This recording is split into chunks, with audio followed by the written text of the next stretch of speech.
Vamos a hablar ahora de la familia de los éteres. Los éteres son una familia de compuestos, son ternarios y están formados por carbono, hidrógeno y oxígeno. La fórmula molecular general de los éteres es carbono N, hidrógeno 2N más 2, oxígeno. Es decir, que el número de átomos de carbono, que es N, me va a decir qué cantidad tengo de hidrógenos, que es 2 por N más 2, y un átomo de oxígeno. La fórmula general de los éteres la vamos a describir como R o R'. ¿Qué significa esto? Que los radicales alquílicos, que pueden ser iguales o pueden ser diferentes, se unen a través de un puente oxígeno. Esto es el grupo funcional que recibe el nombre de oxi y es el grupo funcional de los éteres. Por lo tanto, podemos considerarlos como derivados del agua también. Si nosotros consideramos una molécula de agua y sustituimos un átomo de hidrógeno por un radical alquílico, obtengo radical, oxígeno, hidrógeno, obtengo un alcohol. Por eso decíamos que los alcoholes son derivados alquílicos del agua. Ahora, si nosotros el otro átomo de hidrógeno lo sustituimos por otro radical alquílico, obtenemos un éter. Esto sería la fórmula general del éter, donde la esfera naranja sería el átomo de oxígeno y las dos esferas amarillas son los radicales alquílicos. Por lo tanto, podemos decir que los éteres son derivados dialquílicos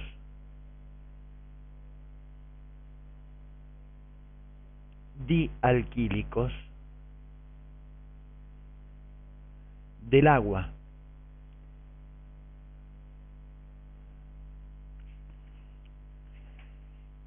Dijimos también que los radicales podían ser iguales o diferentes.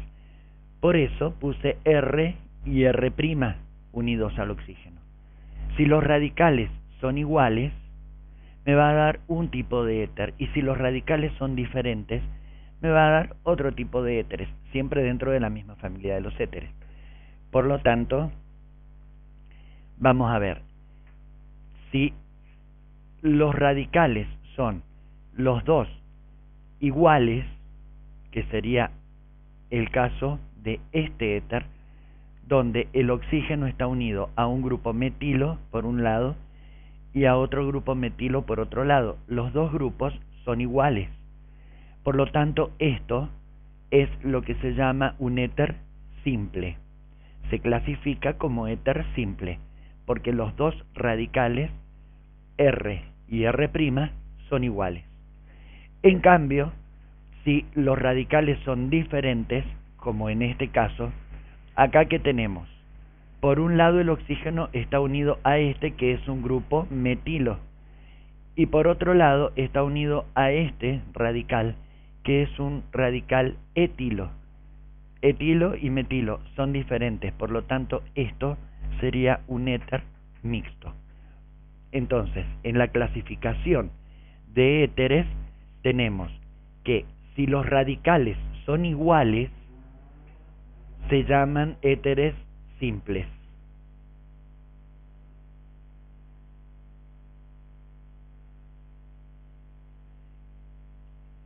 Si los radicales son iguales, es decir, si R es igual a R', o será mixto si los radicales son diferentes, es decir, si R es diferente de R'. Eso sería en cuanto a la clasificación de los alcoholes. Vamos a ver ahora la formulación y nomenclatura. Como vemos acá que es el más simple, es el de menos número de átomos de carbono, va a tener 2 átomos de carbono, porque son 2 grupos metilo. Es decir, R y R' son 2 grupos metilo. Entonces, ¿qué vamos a tener?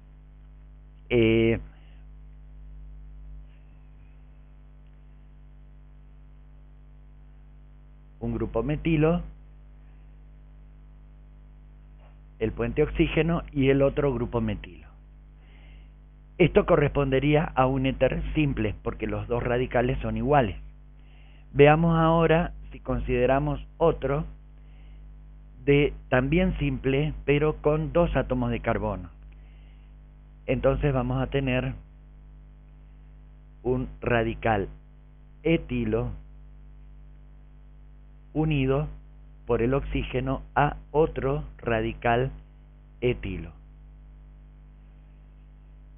Y un éter mixto es, por ejemplo, el que mostrábamos recién, radical metilo y radical etilo. Radical metilo, oxígeno, y el radical etilo. Esa es la formulación, es decir, se formulan de esa manera. Vamos a ver ahora cómo se nombran. Tenemos nombres comunes y tenemos los nombres de el sistema oficial regido por la IUPAC. Entonces, en este caso sabemos que es un éter, entonces se lo nombra por la nomenclatura común. Éter, se nombran los radicales que están unidos al oxígeno y se le da la terminación ílico. Entonces, en este caso sería éter. Tenemos 2 grupos metilo, por lo tanto, dimetil.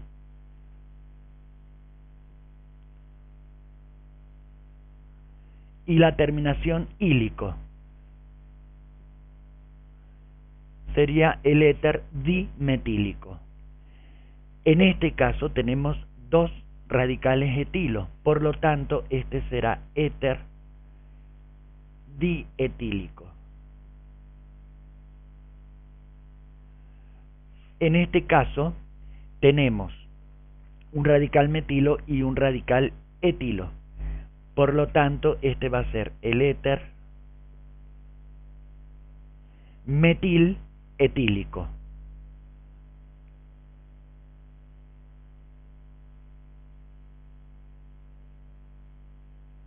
Bien, recordemos que estos dos, por tener los radicales iguales, se clasificaban como éteres simples, mientras que este es un éter mixto. Bien, esto en cuanto a la nomenclatura común. También la nomenclatura común consiste en denominarlos, por ejemplo, a este, como tiene 2 grupos metilo, dimetil y la terminación éter, dimetil éter.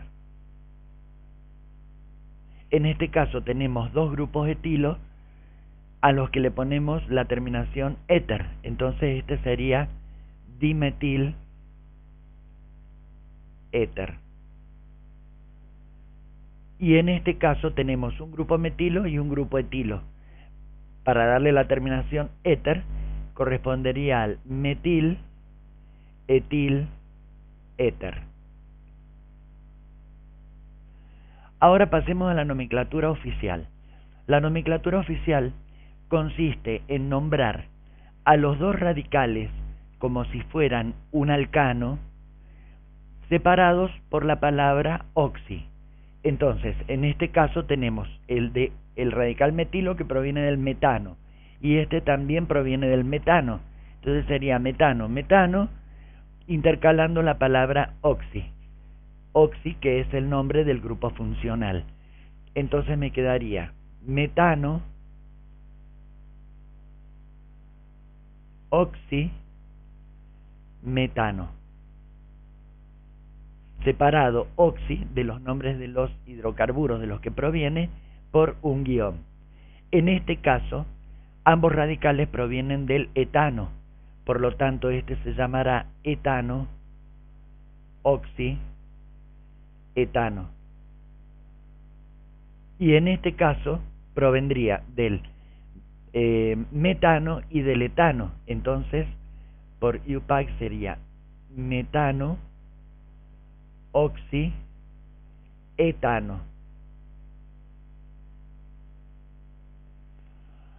Pero además, al éter dietílico, que es el más utilizado en el laboratorio, durante mucho tiempo se lo denominó éter sulfúrico. Se lo llamó así porque se pensó que en su constitución química contenía azufre.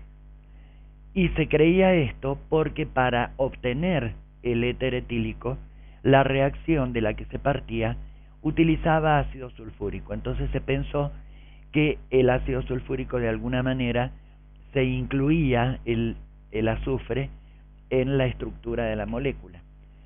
Cuando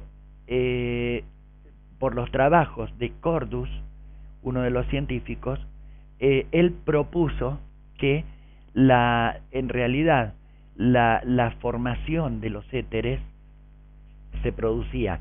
Por ejemplo, él lo planteó para el caso de la obtención de éter etílico, del éter dietílico. Entonces se partía de etanol. Lo que planteaba Cordus es que el ácido sulfúrico actuaba como deshidratante y como catalizador también. Entonces él propuso que si enfrentaba dos moléculas de etanol dadas vuelta, sería esto. Esto sería una molécula de etanol y este sería otra molécula de etanol, donde las esferas celestes son radicales etilo. Entonces él proponía que uno de los átomos de hidrógeno del alcohol, esto dijimos que también es etanol, él proponía que un átomo de hidrógeno se liberaba como protón de un alcohol y el grupo oxidrilo se liberaba de la otra molécula de alcohol. Entonces, el protón con el oxidrilo formaban una molécula de agua. Entonces, esto si lo vemos en el modelo, ¿cómo sería? Si una molécula de alcohol la enfrentamos con otra molécula de alcohol a la cual la giramos, bien, este alcohol aporta el protón. Si aporta el protón quiere decir que el hidrógeno se va sin su electrón. Entonces acá me queda un par de electrones, de los cuales uno es del átomo de oxígeno y el otro pertenece al hidrógeno que se fue como protón. Mientras que este otro alcohol aporta el oxidrilo. El oxidrilo tiene que tener carga, por lo tanto el oxígeno se va llevándose su electrón y el electrón del carbono al que está unido en este radical. Bien, de esa manera el oxidrilo se une al protón formándome la molécula de agua, mientras que acá queda este oxígeno con un par de electrones y este radical queda con falta de electrones. Por lo tanto, ese radical se une acá. Entonces, ¿qué me queda? Radical, oxígeno, radical. Es decir, me queda formado el éter. En este caso, para Cordus, para lo que proponía Cordus, este oxígeno es el que se va a unir a ese carbono. ¿Cómo va a quedar formulado? Acá, este grupo etoxic tal como está. Carbono, hidrógeno 3, carbono, hidrógeno 2 y el oxígeno. Ese oxígeno dijimos que se va a unir a este carbono, porque esto ya se fue, se formó el agua. Entonces, ese oxígeno se va a unir a este carbono que está unido a dos hidrógenos y a un grupo metilo, más el agua que será el otro producto. Y acá que tenemos el éter dietílico, donde el ácido sulfúrico solamente actúa como catalizador y como deshidratante. El ácido sulfúrico es el que permite la salida del grupo hidroxilo en primer lugar, y eso induce la salida del protón por parte del otro alcohol. Esto lo propuso Cordus, y más adelante, ya cuando lleguemos a los métodos de preparación que vamos a ver ahora, vamos a ver que Williamson afirma esto, o sea, le da la razón a Cordus diciendo, trabajando con otros reactivos y no empleando nada que contenga azufre, ni ácido sulfúrico, ni nada. Entonces, esto correspondería, vamos a ver si no me falta nada para no borrar antes de tiempo, esto correspondería a uno de los métodos de obtención, de preparación de éteres, que es el método del ácido sulfúrico. Vamos a hablar ahora un poquito de isomería y luego volvemos a estos métodos de obtención. Isómeros, la isomería sabemos que es un fenómeno por el cual hay sustancias que tienen la misma fórmula molecular y distinta fórmula estructural. Si nosotros observamos la fórmula molecular de los éteres, vemos que carbono en hidrógeno 2n más 2, oxígeno, corresponde a la misma fórmula molecular que vimos cuando estudiamos el tema de alcoholes. Por lo tanto, los éteres son isómeros de los alcoholes.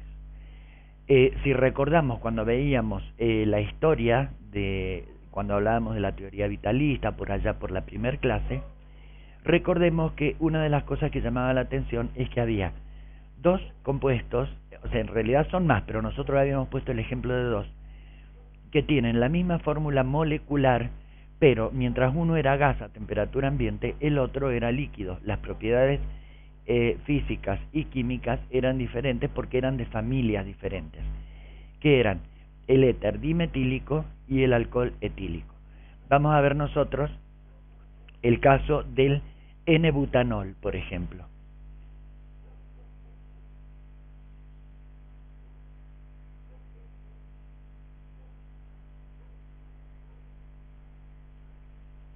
Este es el N-butanol.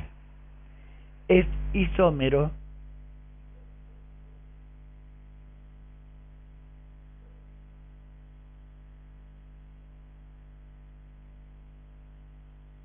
del éter etílico. Tiene la misma cantidad de átomos de carbono, la misma cantidad de átomos de hidrógeno, es decir, tiene la misma fórmula molecular. Pero a su vez, este, que es el éter dietílico, es isómero de, si agregamos un átomo de carbono más acá y quitamos uno acá,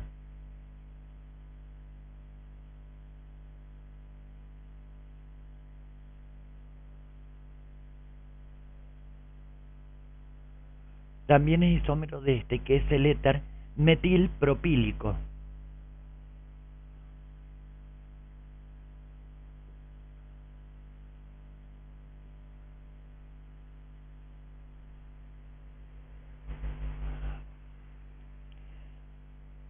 Ahora, En este caso, estos dos isómeros pertenecen a la misma familia, los dos son éteres.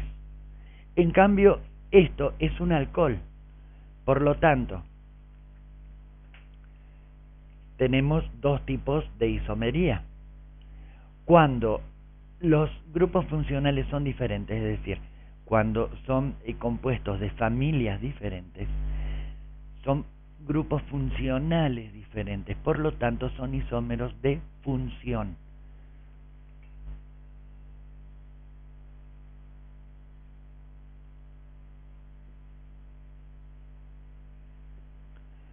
Isómeros de función, ¿por qué? Porque son funciones diferentes. Este tiene la función alcohol y este tiene la función o grupo funcional éter. En cambio, entre estos dos, que pertenecen a la misma familia, la diferencia entre uno y otro está en la estructura. Por lo tanto, ellos son isómeros estructurales. Entonces tenemos isomería de función y la isomería estructural. Vamos ahora sí, ya visto esto de isomería, que es los principales tipos de isómeros que vamos a tener en los éteres, vamos a hablar de los métodos de preparación. Dentro de los métodos de preparación tenemos el método del ácido sulfúrico y el método de Williamson. El método del ácido sulfúrico es el que veíamos recién, que había propuesto Cordus, en el cual si lo planteamos en forma general, a ver, esto ya lo hemos visto, isomería también, estamos en los métodos de preparación. Vamos a ver el método del ácido sulfúrico, en el cual lo que se utiliza es ácido sulfúrico, que actúa, como dijimos, como catalizador y como deshidratante. Y esta reacción fue propuesta por Cordus, que lo planteó para el alcohol etílico. Nosotros acá podemos plantearlo para cualquier alcohol. Entonces podemos decir que si tenemos dos moléculas de alcohol, por acción del ácido sulfúrico, vamos a obtener el éter más el agua. Es decir, dos moléculas de alcohol me va a producir con el ácido sulfúrico como catalizador y como deshidratante el éter. Esto en forma general. Si nosotros lo queremos plantear en forma particular, bueno, tenemos el ejemplo que hicimos recién. Por ejemplo, lo vamos a hacer con el alcohol metílico. Ahora, si hacemos reaccionar alcohol metílico con, supongamos, una de alcohol etílico,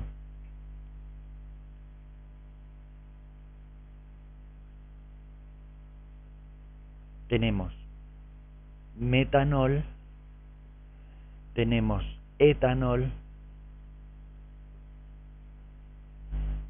Recuerden lo que iba a pasar acá. Una de ellas, cualquiera de las dos, porque es indistinto, aporta el hidrógeno y la otra el oxidrilo. Se me forma la molécula de agua. Entonces, este oxígeno se va a unir ahora a este átomo de carbono, que me va a dar como resultado el oxígeno. Dijimos que se une a este carbono, que está unido a dos átomos de hidrógeno y a un grupo de metilo, más la molécula de agua, que es el producto que se obtiene acá, el que se separa. Entonces, ¿cómo se llama? Metano oxietano o éter metil etílico. Bien. Bueno, eso sería en cuanto a el método del ácido sulfúrico. Ahora vamos a ver el método de Williamson. Williamson partió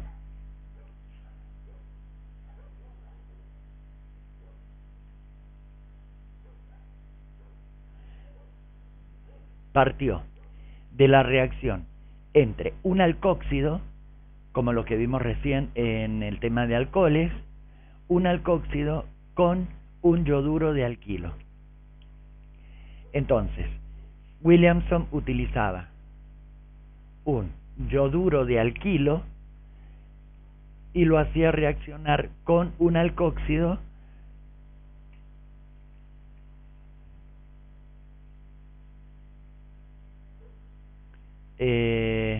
recuerden que el alcóxido es el alcohol al que se le ha sustituido el átomo de hidrógeno del hidroxilo por sodio. Entonces acá lo que se va a producir, y se utiliza, bueno,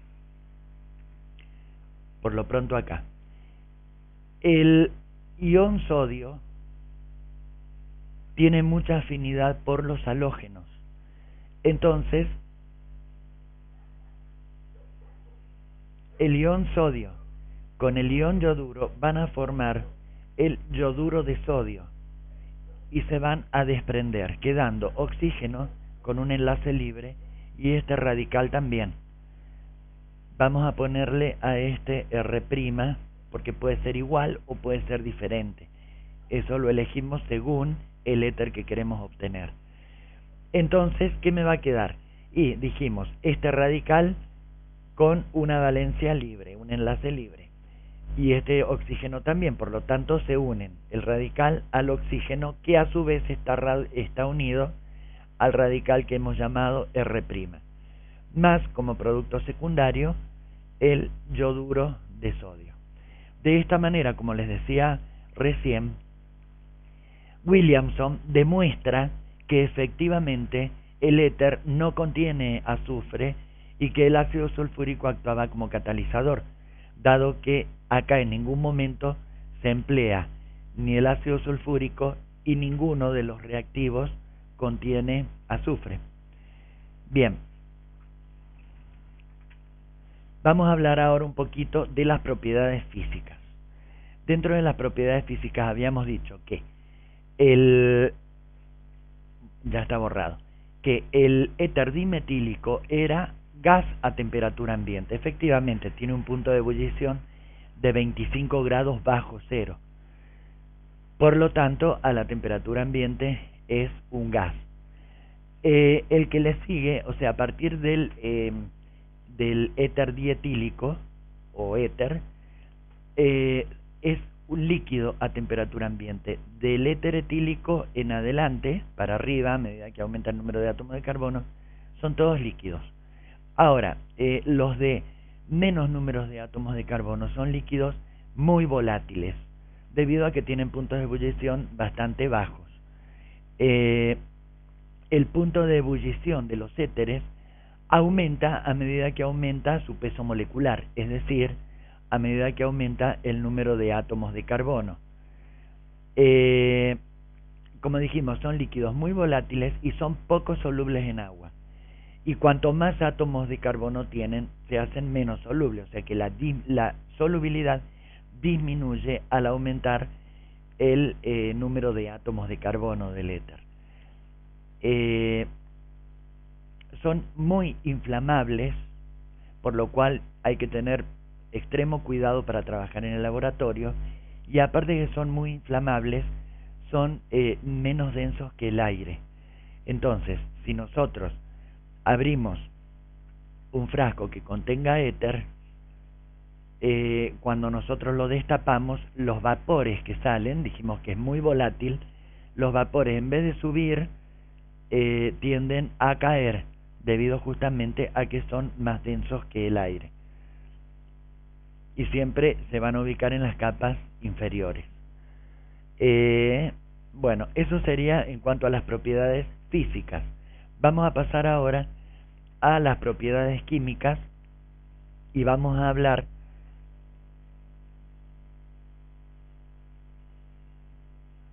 dentro de las propiedades químicas. Vamos a hablar de la oxidación de éteres. En la oxidación de éteres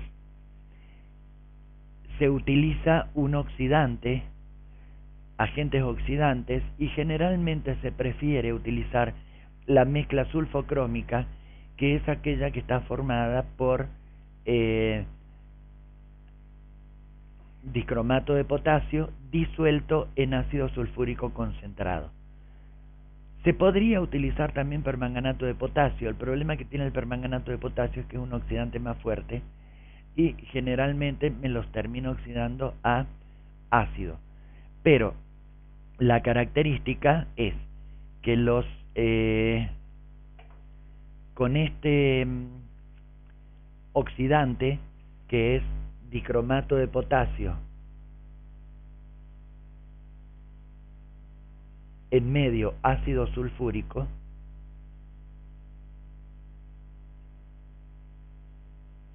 concentrado, esto es lo que se llama mezcla sulfocrómica. Generalmente un éter, cuando reacciona con el dicromato de potasio en medio ácido sulfúrico, se produce la ruptura del enlace y se oxidan, obteniéndose los mismos productos que se obtendrían por oxidación del alcohol. Que si recordamos, los alcoholes, usando mezcla sulfocrómica como oxidante, se oxidaban a aldehídos si eran alcoholes primarios o acetonas si eran alcoholes secundarios. Entonces, vamos a ver el caso, por ejemplo, del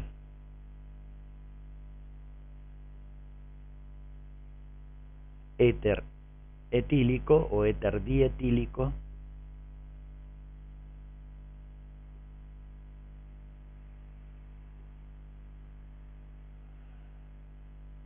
en presencia de dicromato de potasio y ácido sulfúrico, que se va a producir obviamente una oxidación. Se produce la ruptura acá del enlace, se puede romper acá o acá, que es exactamente lo mismo. ¿Y qué me va a dar? En este caso, los dos radicales tienen el mismo número de átomos de carbono, por lo tanto me van a dar dos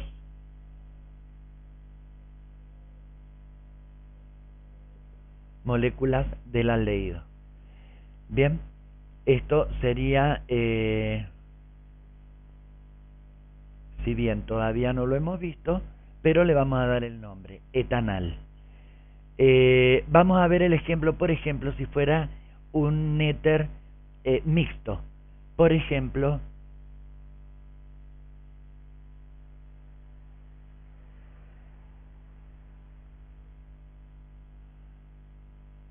metil, etil, éter.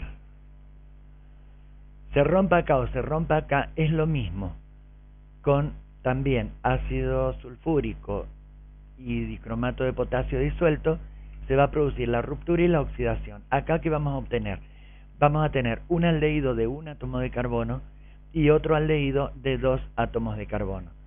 Es decir, vamos a tener el de un átomo de carbono, que se llama metanal, y el de 2 átomos de carbono, que se llama etanal. Es decir, vamos a tener una mezcla de aldehídos. Lo importante es que utilizando este oxidante se va a obtener como producto 2 moles de aldehído, que es lo que me daría como producto si los alcoholes hubieran sido tratados, los alcoholes que generaron a este éter hubieran sido tratados con el mismo reactivo oxidante. Como decíamos, si usamos permanganato de potasio, ya sea en medio ácido o en medio alcalino, como es un oxidante más fuerte, inmediatamente formados metanal y etanal en este caso, o los aldehídos que fueran, inmediatamente la oxidación sigue, no se frena acá, continúa y se produce la oxidación de los aldehídos a ácidos. Bueno, ahora, ya como para terminar, vamos a pasar a hablar un poquito de los éteres cíclicos y de los éteres no saturados. De los éteres cíclicos vamos a mostrar solamente uno, donde el ciclo se forma es decir, no tenemos los carbonos separados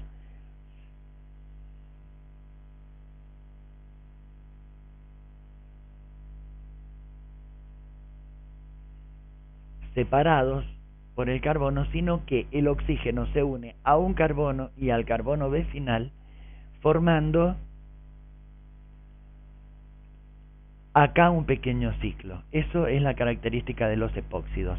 Y quería eh, mostrarlo como un éter cíclico, por la importancia que tiene.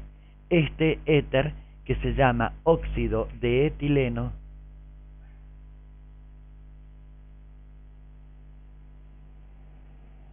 ya que ese radical se llama etileno, el óxido de etileno es muy utilizado en esterilización de material.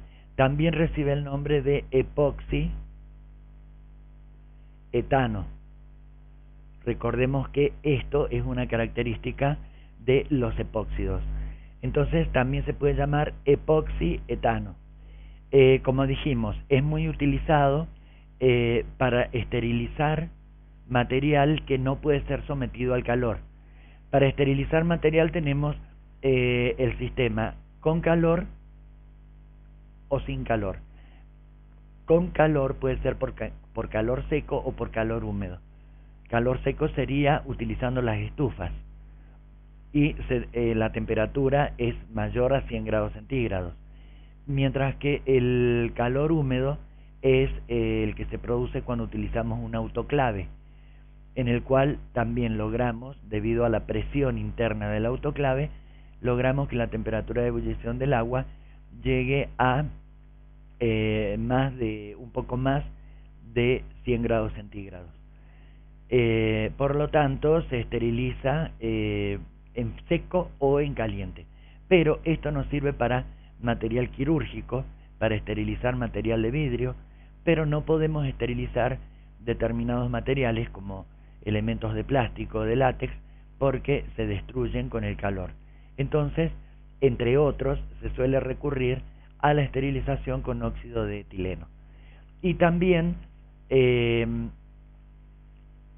se utiliza en fumigación para combatir varias plagas. Entonces, esto es lo que correspondería, el único que vamos a ver, de un éter cíclico. Y ahora vamos a ver dos éteres no saturados que son también de importancia, que son el éter vinílico y el éter alílico. El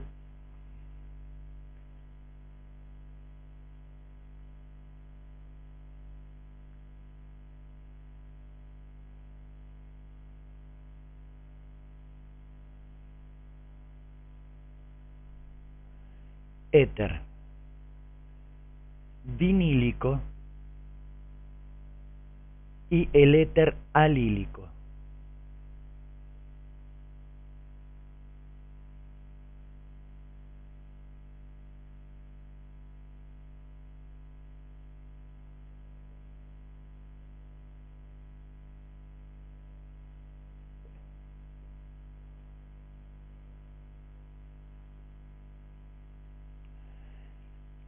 Este radical, perdón, acá me está faltando los hidrógenos. Este radical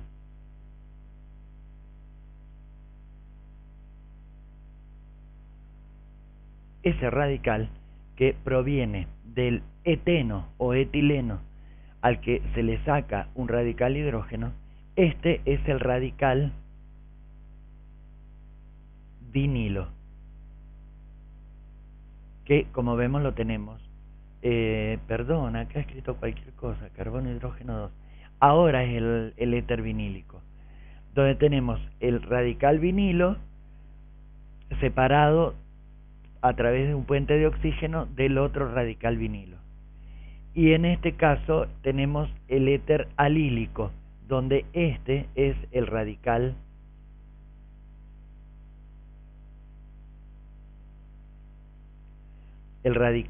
alilo. Bien, es decir, viene del propeno al que se le ha sacado un radical de hidrógeno. Este es el radical alilo, que se los escribo porque los vamos a utilizar próximamente. Bien, solamente quiero mostrarles estos dos como éteres no saturados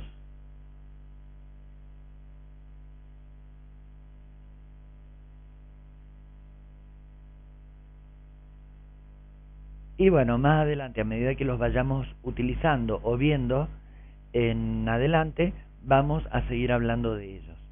Y para terminar, vamos a hablar de los usos. El éter etílico tiene dos usos, bastante históricos ambos. Uno de ellos es que se lo utilizó como anestésico. Se lo usaba como anestésico sobre todo para cirugías menores. Luego era muy peligroso, había muchas muertes por el uso del éter etílico, entonces se empezó a combinar con anhídrido nitroso, con el óxido nitroso en realidad, y se utilizan en conjunto. Bien, otro uso es como solvente extractivo, es decir, disolvente que se utiliza para solubilizar sustancias que también son solubles en agua. Entonces, de esa manera, en una ampolla de decantación, si nosotros agitamos y queremos extraer algo que está disuelto en el agua, al agregarle éter y agitarlo, el contacto de esa sustancia hace que la sustancia pase a disolverse a la fase del éter. Bien, entonces por eso es que es muy utilizado en extracción de compuestos, ya sea alcaloides y otras sustancias más, mediante métodos extractivos. Y también se lo utiliza como disolvente para que se produzcan determinadas reacciones químicas. Hay muchas reacciones que no pueden producirse en un medio acuoso y se desarrollan perfectamente en un medio etéreo, es decir, usando éter como disolvente. Bueno, en nuestro próximo video pasaremos ya a ver los aldehídos y cetonas.